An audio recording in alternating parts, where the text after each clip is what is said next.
I'm here today talking about why I do the work that I do, because I was inspired to talk about this morning. So for people that help others to grow, whether they be mentors or leaders or teachers, but ones who work specifically, who make a big part of their work, that of helping others to grow, I help those people I help them with the dream, the hunger to inspire and to leave a legacy of being able to transform others, being able to get others to step into a bigger, grander, more glorious and majestic version of themselves. And I help them learn how to do this, not by accident, as it often happens, or not by wish, as it very often happens, but by learning what I call the energetics of leadership. Learning the transfer of energy between the leader and the led in these glorious moments of beauty. And I do this because I have only one fundamental desire, I think, and that is to create beauty, create the beauty of the moment of growth, and to help to create more and more of it by teaching others how to create that moment intentionally and master it as an art instead of having it be something that just happens. And the energetics are something that I've learned about by working with my horse. Actually, I have the cow behind me right now, but the horse is there too. But working with animals, where you have no story and you just have the energy, but you can produce the exact same results as we get with humans. So I work on the energetics, but the whole motivation, this is about the why behind that, the whole motivation is for the art. It's for the beauty of that singular moment in time where the growth happens. But it's actually the moment right before the growth, I think, is the most beautiful art out there in the world. And that is the art that I create. That's the art that we create. Anyone who does what I'm doing and loves to do this and is motivated to do this, that is our art. And it's a moment of suspended time. It's the moment between the time when you know it needs to be done, but you don't yet have the courage to do it. You're accumulating the courage to do it. It's the moment where the energy is growing and focusing to do that thing that you know you need to do. And this is a moment that we often get to on our own, but it's also a moment that those who help others to grow take them to intentionally. And it's a beautiful moment that I call "Let the Butterflies Come."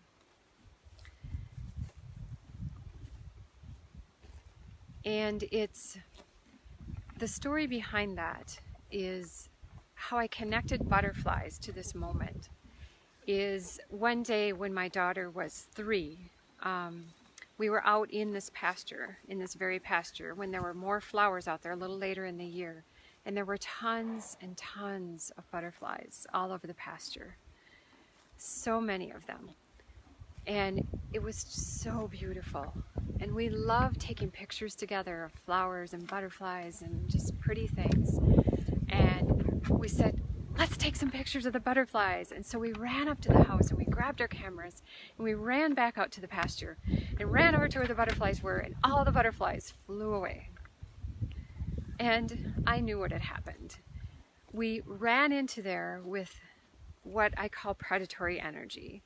All energy is some variation of either preyful or predatory energy.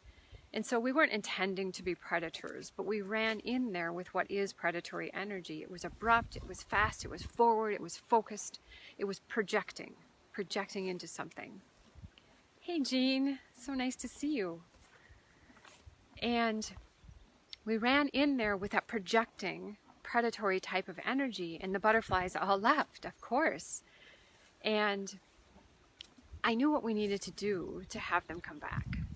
And so I told my daughter, we're just going to sit down in the grass and we're going to listen to the birds and we're going to look at the flowers and watch the grass and the breeze and just absorb everything that's around us. And we did. And within moments, the butterflies all came back. And we had a beautiful afternoon of photographing up close these butterflies, 2 and 3 and 4 and a flower at a time and in the air, and so beautiful. But the energy of that scenario, the energy of that moment that we shared there and experienced is exactly the same energy that is going on in the moment of growth. In that moment that is so beautiful, we make movies about it. That moment of time that's suspended, where the growth occurs. And since I'm talking about mentors and teachers and leaders, it's that moment that you brought them to and then allow to happen, that moment of suspended time. And the reason the energy is the same is that moment is a moment of metamorphosis. It's a moment of birth. It's a moment of opening. And it cannot happen when there is predatory energy around. So the role of that mentor is to keep that energy at bay, their own, the students, and anyone else's. Our own thoughts are typically predatory. Other people's energy, unless they're trying to be otherwise, is often predatory without even realizing it. So much of the energy around us is predatory. And our job is to hold the space so that that moment of birth can happen. And it takes a lot of courage to do that, because we're being pulled to our edges when they're pulled to theirs. That's the mirroring of energy that happens. And you have to be a developed person who's learned how to do this work in order to do that on a consistent basis. But it's incredibly beautiful. That is the art of that. That's what I often call the beautiful work of the teacher. And by the teacher, I mean, the great mentor, the great leader, the great teacher that we make movies about, that inspires us to rise up and be more than who we have been. That's the beautiful work. That is art. And that is Michelangelo's art. That is the statue of David. I brought a picture and I keep forgetting. I'll just show it. So Michelangelo's David is David and Goliath. It's when David killed the giant with a single stone. But Michelangelo did not make a statue of David standing proudly over the dead giant. He chose the far more artistic and deep and beautiful moment before that moment. He chose the moment after David had decided to do it and before he had the courage. He chose that moment of complete open strength. Hello, Fiona. He chose that moment of complete open strength, no predatory energy, where that energy could accumulate and become the next moment of victory, become that growth. But this moment is so precious and so beautiful. It is the thing of statues and movies. And it's usually left to chance. But what I have figured out in working with animals is the energetics behind that moment and how to cause it to happen and how to stay in it. The reason that moment is so precious is because that's the moment when everybody bails, typically.